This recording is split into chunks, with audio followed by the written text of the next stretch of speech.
에 나오신 여러분들을 진심으로 환영하고 축복합니다. 무더운 날씨가 참 계속되고 있는 것 같습니다. 대구가 확실히 덥기만 한 게 아니라 습하기도 해서 불쾌 지수가 계속해서 올라가고 있는 것 같은데요. 그럼에도 이렇게 한번 인사하길 원합니다. 우리 건강합시다. 우리 건강합시다. 우리 건강합시다. 다시 한번 이렇게 인사했으면 좋겠습니다. 짜증내지 맙시다. 짜증내지 맙시다. 짜증내지 맙시다. 막 찝찝하고 막 덥고 습하고 하면은 우리 옆에 있는 사람이 조금만 미운 짓을 해도 막 짜증이 이렇게 치솟는 것 같아요. 그럼에도 불구하고 우리의 입에서는 사랑의 언어와 사랑의 행동들이 나타나길 축복합니다. 오늘 본문은 오전에 이어서 공교롭게도 사무엘상 본문인데요. 오전 본문은 다윗에게 기름 부은 사무엘을 통해서 이제 하나님의 방법을 구해야 함을 우리는 살펴봤습니다. 오후 본문은 우리가 잘 알고 있는 것처럼 사무엘이 엔돌에 있는 신접한 여인을 찾아가서 자문을 구하게 되는 내용인데요. 사울이 하나님을 의지하지 않고 신접한 여인을 통해서 기웃거렸기 때문에 단순히 점을 보면 안 된다. 타로라든지 이렇게 점집을 가면 안 된다. 믿는 사람이 어떻게 그러하느냐? 여기서 이제 머무르는 것이 아니라 더 나아가서 사울의 관점으로 본문을 깊이 묵상하기를 원합니다. 그리고는 오늘 본문을 통해 우리에게 주실 그 지혜를 기대하며 오늘 본문을 살펴보도록 하겠습니다. 사울의 머리에 이제 기름을 부어 사울을 이스라엘 초대 왕으로 추대한 사무엘이 죽게 되고요. 또 분명 자신의 왕권을 위협하는 다윗이라는 인물을 죽이려고 사울 자신이 이렇게 쫓아가고 있었음에도 불구하고 엔게디 광야와 길보아 산에서 다윗이 자신을 2번이나 죽일 뻔한 사건을 사울은 경험을 합니다. 그리고 그 다윗이 또 자신을 죽일 수 있다라는 두려움이 오늘 본문에 사울에게 다시 찾아오죠. 본문의 상황에서는 자신이 의지하고 있었던 사무엘도 지금 죽어서 없고 가장 큰 눈의 가시였던 다윗이 또다시 자신을 죽이려고 그것도 블레셋과 손을 잡아서 쳐들어온 것처럼 느껴지고 있는 상황입니다. 우리 4절을 다시 한번 살펴보게 되면 블레셋은 수넴의 진을 치고 있어요.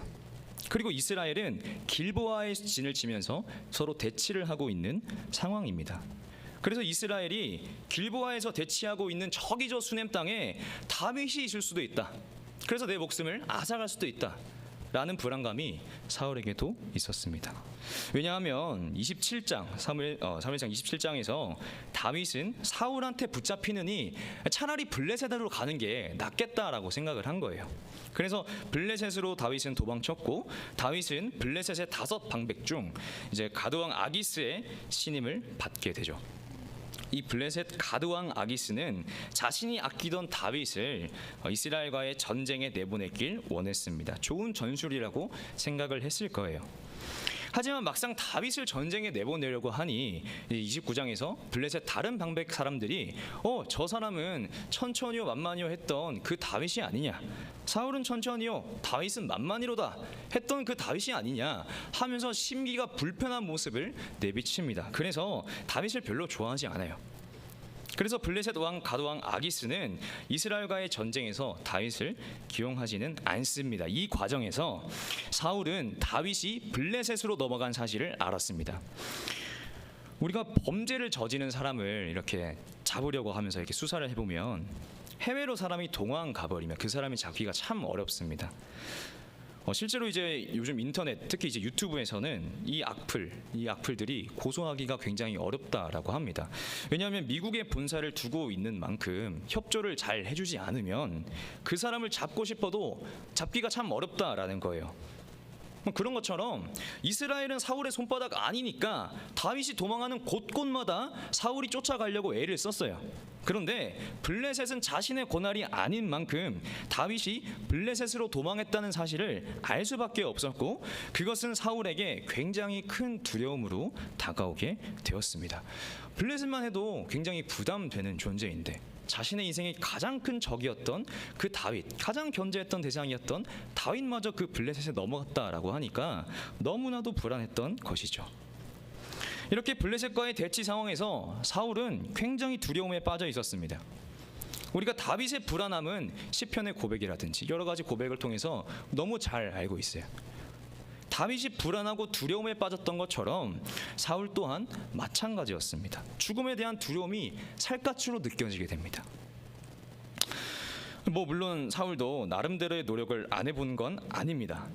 사울은 6절을 보게 되면 사울이 여호와께 묻자오되 여호와께서 꿈으로도 우림으로도 선지자로도 그에게 대답하지 아니하심으로 죽을 수도 있겠다라는 두려움이 사울에 너무 감쌌던 거예요. 그래서 하나님께 블레셋 군대를 물려쳐 달라, 블레셋 군대를 물려칠 방법을 알려달라라고 여쭈어 봅니다. 그런데 하나님은 어떻게 대답하십니까? 꿈으로도 우림으로도 선지자로도 하나님은 대답하지 않으십니다. 여기서 사울은 철저한 좌절을 경험하게 돼요.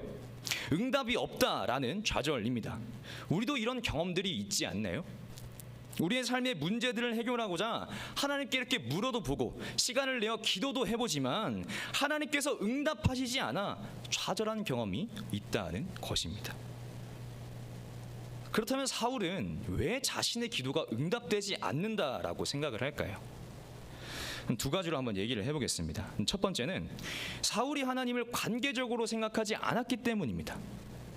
분명 하나님은 관계적이시고 우리와 대화하길 원하시는 분이시잖아요. 사울은 하나님과의 관계에서 자신이 원하는 것으로만, 자신이 원하는 방향으로만 하나님과의 관계를 생각했기 때문에 하나님과의 관계적인 대화는커녕 그저 소원 성취의 수단으로 하나님을 대하고 있었다라는 것이죠. 때로는 침묵 또한 하나님의 귀한 응답일 경우도 있습니다.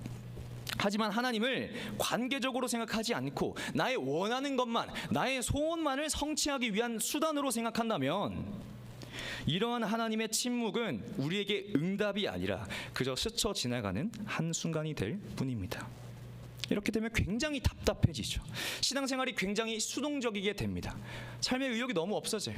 신앙의 활력이 생기지 않습니다. 하나님을 정말 관계적으로 생각한다면 이러한 하나님의 침묵을 통해 과연 우리의 삶에서 무엇을 원하시는지 우리는 깊게 고민해 볼 수 있어야 합니다. 여러분 혹시 메트로놈이라고 들어보셨습니까? 일정한 템포에 이렇게 딱 지정을 해주면 그에 맞춰서 똑딱똑딱거리며 정확한 박자를 알려주는 기계를 메트로놈이라고 하는데요. 악기를 다루거나 또 음악을 하는 사람들한테는 정말 필수적이죠. 이 메트로놈은 정해진 간격과 시간에 정확한 박자를 지킬 수 있도록 유도합니다. 우리 교회에도 악기를 연주하시는 분들이 너무 많으셔서 잘 알고 계시겠지만 악기를 연주할 때 정확한 박자의 연주를 하는 것은 합주에서 굉장히 중요하기 때문이에요. 사실 제가 드럼을 전문적으로 배운 게 아니라 이렇게 어깨 넘어서 이렇게 치다 보니 본당에서도 이제 전도사님 인도에 맞춰서 이렇게 드럼을 치다가 보면 실수가 굉장히 잦은 거를 목격하실 수 있으실 겁니다. 그렇다고 주의 깊게 보지는 말아 주십시오.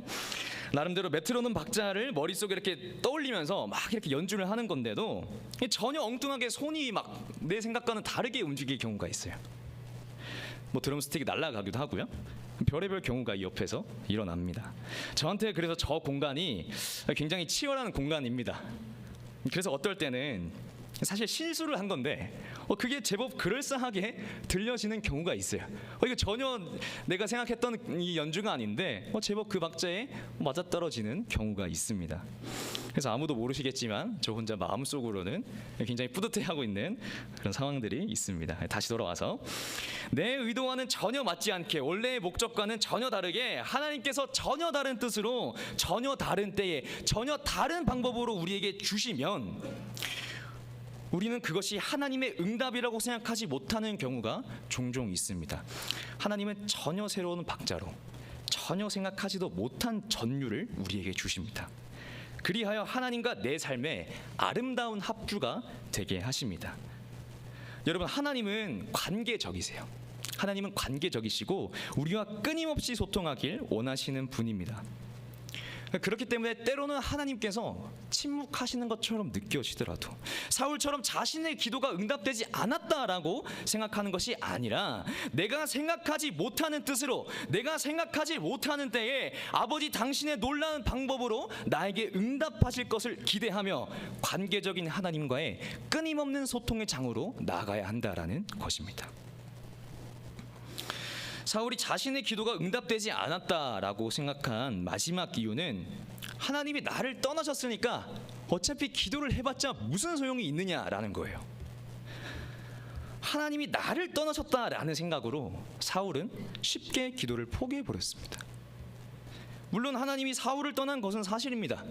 진노를 아말렉에게 쏟지 않았기 때문이죠. 여기서 이 아말렉 족속은 창세기에서 나오는 그 에서의 손자인 아말렉의 후손을 얘기합니다.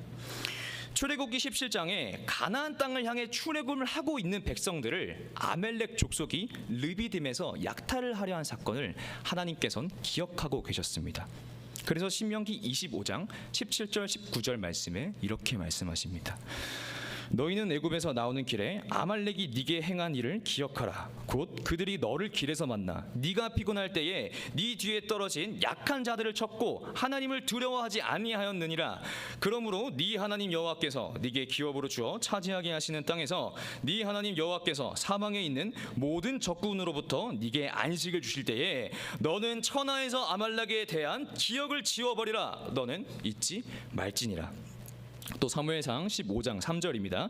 지금 가서 아말렉을 쳐서 그들의 모든 소유를 남기지 말고 진멸하되 남녀와 소아와 젖 먹는 아이와 우양과 낙타와 나귀를 죽이라 하셨나이다 하니. 하나님께서는 사울에게 분명히 아말렉을 치라고 하셨어요.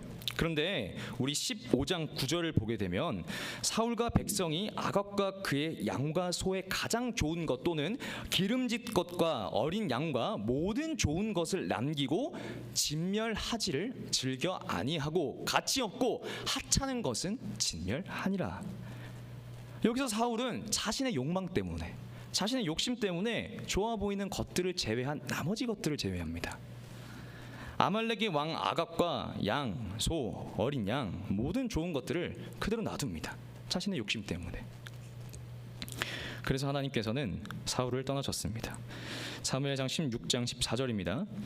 여호와의 영이 사울에게서 떠나고 여호와께서 부리시는 악령이 그를 번뇌하게 한지라. 그런데 여러분, 과연 사울이 여기서 안주해야 할까요?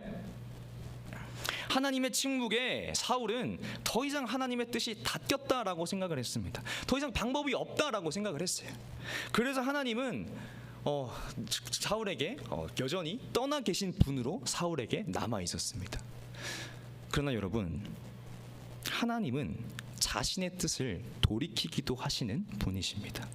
니느웨를 멸망시키려는 계획을 갖고 오셨지만 그들의 회개를 보시고 요나 4장을 통해서 뜻을 돌이키심을 우리는 볼 수 있고요. 이사야를 통해 히스기야가 분명히 죽는다라고 선포하셨지만 히스기야의 기도를 통해 무화과 반죽을 통하여서 그의 질병이 낫게 하신 사실을 열왕기하 20장에 볼 수 있는 등 우리의 기도를 들으시고 우리의 상황을 살피시는 분이 우리의 하나님이다라는 것이죠. 자신의 상황을 철저하게 회개하고 하나님을 찾는다면, 정말 철저하게 회개하고 하나님만을 찾는다면 과연 하나님께서 사울을 떠나셨을까요? 사울에게 하나님이 떠난 존재로 남아 있었을까요? 하나님은 관계적이시고 때로는 놀라운 방법과 놀라운 때에 우리에게 응답하시는 분이신데요, 그렇기 때문에 우리는 기도를 통해 그분의 뜻하심도 돌이킬 수 있다라는 희망을 품고 철저히 기도의 자리로 나아가야 합니다. 그렇지만 사울은 그러지 못했어요. 사울은 지금 미칠 지경입니다.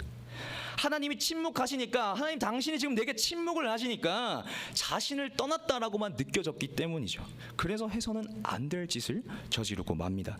하나님의 방법이 아닌 세상의 방법을 기웃거리기 시작합니다. 레위기 19장 31절 말씀을 함께 읽어봤으면 좋겠습니다. 시작. 너희는 신접한 자와 박수를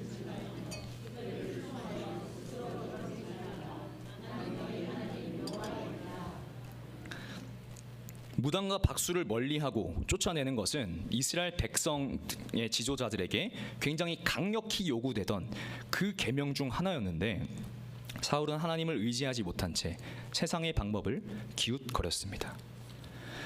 기도했는데 침묵하셨으니까, 내가 기도를 했는데 하나님께서 침묵을 하셨으니까 나는 할 만큼 했다, 나는 할 만큼 했다 하며 관계적인 하나님을 무시했고요.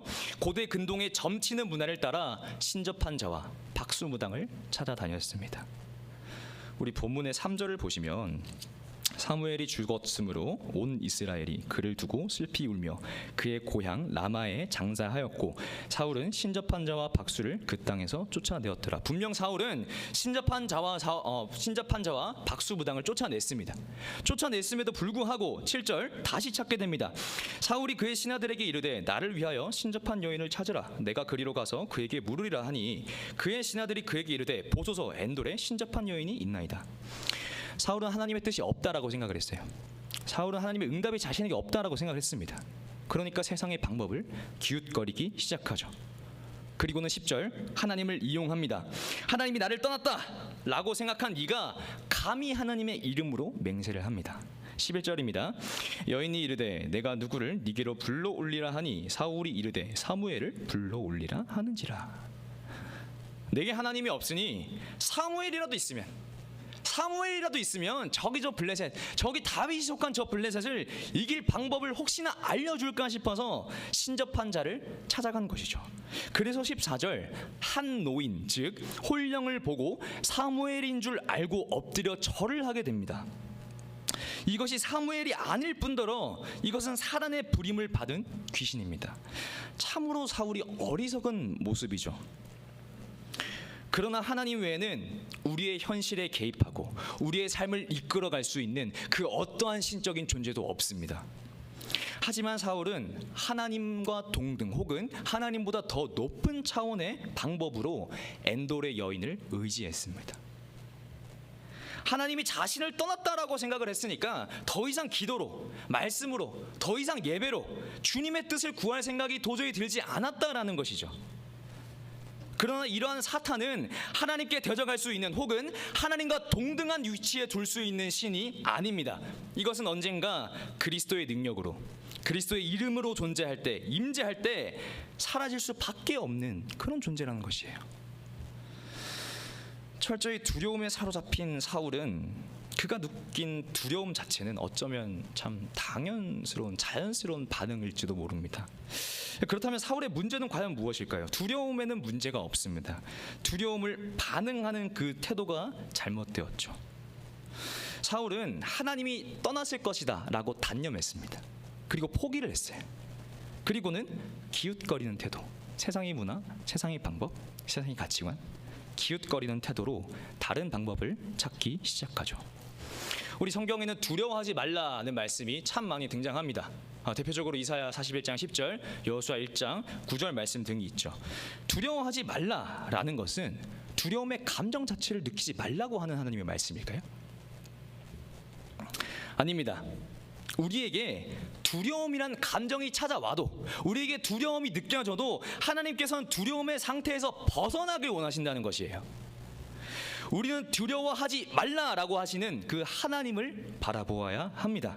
두려움 자체로 내가 실패와 좌절을 겪기 원하지 않으세요. 그렇기 때문에 두려움 이후에 나의 태도가 굉장히 중요합니다. 두렵다는 감정 뒤에 찾아오는 그 기웃거림은 내가 하나님만을 믿어서는 안 될 것 같은 불안감이 있기 때문이에요. 하나님만을 믿기 내가 불안한 마음이 여전히 있기 때문이에요.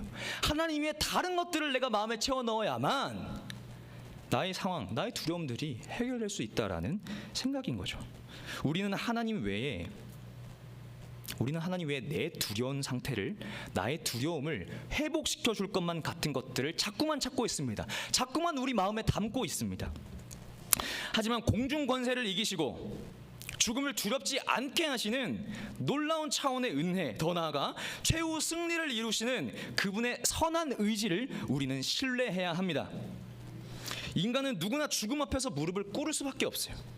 그 두려움이란 감정은 너무나도 자연스러운 반응입니다. 그러나 죽음을 이기는 기적의 힘, 이것이 기독교의 독특하고 신비적 힘입니다.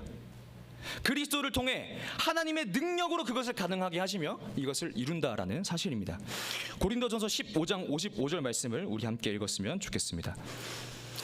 함께 읽겠습니다. 시작. 사망아 너의 승리가 어디 있느냐? 사망아 네가 쏘는 것이 어디 있느냐? 사도 바울의 사망에 대한 이 조롱에서도 우리가 알 수 있듯 기독교인들은, 우리 크리스천들은 세상 문화와 방법에 기웃거리지 말고, 세상 방법과 가치관에 우리가 기웃거리지 않고 죽음을 이기신, 예수 그리스도를 통해 우리는 최후 승리를 기대할 수 있다는 것이죠. 골로새서 2장 15절 말씀 함께 읽겠습니다. 시작. 통치자들과 권세들을 무력화하여 드러내어 구경거리로 삼으시고 십자가로 그들을 이기셨느니라. 십자가로 그들을 이기셨습니다. 십자가로 예수님께서는 우리가 두려워하는 그 모든 것들을 이기셨다라고 표현하십니다. 그래서 우리가 믿어야 할 것은 예수 그리스도를 말미암은 그 믿음, 하나님과의 관계라는 것이에요. 사랑하는 동부제일교회 여러분, 사울은 죽음을 두려워했습니다. 죽음을 이기려고 자기의 힘으로 그 상황을 극복하려고 하나님의 기도를 자신의 수단으로 여겨서 하나님을 찾았지만 하나님은 침묵하셨습니다. 이에 사울은 하나님께서 자신을 떠나셨다라고 확신했습니다. 그래서 그는 다른 방법을 의지했고요, 세상의 방법을 기웃거렸습니다. 사울은 하나님이 나를 버렸다 라고 이미 확신한 상태예요. 하나님이 나를 버리셨어 라고 하는 이 결정되어 있는 미래를 쫓아가고 있었어요. 하나님은 현재의 너와 대화하길 원하시는데, 하나님은 사울 너와 대화하길 원하시는데 여전히 사울은 나를 버리셨어 라는 그 사실 하나만 붙들고 하나님과의 자리로 나아가지 못했습니다. 이미 하나님과의 관계를 닫아버린 채 사울은 세상의 방법을 기웃거리고 있었습니다. 정해진 정답만을 따라 걸어가는 게 아니라 너의 현재 상황과 마음에 공감하고 대화하여 너를 선한 뜻으로 내가 인도하길 원하는데 너는 왜 포기하느냐? 너는 왜 나를 더 간절히 찾지 않느냐? 이것이 하나님께서 사울에게 원하시는 마음이 아니셨을까요? 사랑하는 동부제일교회 여러분, 우리는 지금도 우리와 끊임없이 대화하길 원하시는 하나님을 믿어야 합니다. 내가 너무나도 두렵기 때문에, 혹은 하나님의 뜻이 조금 더디다고 해서 세상의 방법을 의지하는 것이 아니라 끊임없이 최후 승리를 이루실 주님의 선한 방법을 의지해야 합니다. 그리하여 세상 앞에 우리가 기웃거리는 마음으로 살아가는 것이 아니라 온전한 응답의 확신으로 주님의 선한 방법만을 의지하며 살아가는, 예수님만 위해 우리가 살아가는 저와 그리고 여러분들이 되기를 진심으로 축복합니다. 기도하겠습니다. 사랑과 은혜가 풍성하신 하나님 아버지, 우리의 삶 속에서 기도가 응답되지 않는 것처럼 느껴지더라도, 하나님이 침묵하시는 것처럼 느껴지더라도, 하나님이 나를 떠난 것처럼 느껴지더라도 세상의 방법을 기웃거리지 않겠습니다. 죽음과 세상의 악한 현실들이 우리를 괴롭게 하여 두려움에 떨고 있을 때, 공중 권세 잡은 이들보다 크신 당신의 능력을 이 세상의 악한 현실보다 더 놀랍고 큰 차원으로 인도하실 아버지 당신의 계획만을 순전히 의지하며 따라가겠습니다. 우리에게 시선을 주님께 고정하여 주시옵소서. 감사합니다. 사랑합니다. 지금 이 순간에도 동부제일교회를 사랑하시는 예수 그리스도의 이름으로 기도드립니다.